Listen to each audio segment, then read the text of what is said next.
ADUs. Those are the accessory dwelling units. Oh yeah.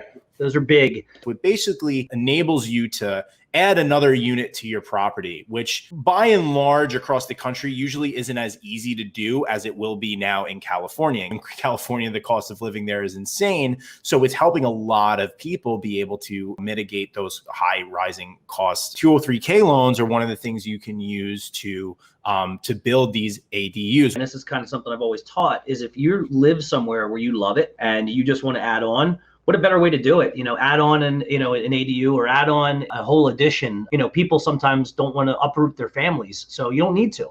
That's what a refi with this type of product really allows you to do, is we go off of the future value of what the property is going to be worth once it's complete. And that's the difference between one of these renovation loans and somebody just getting a home equity loan. The bank doesn't just give you the home equity loan based upon what the property is going to be worth, whereas 203K in particular does actually do that.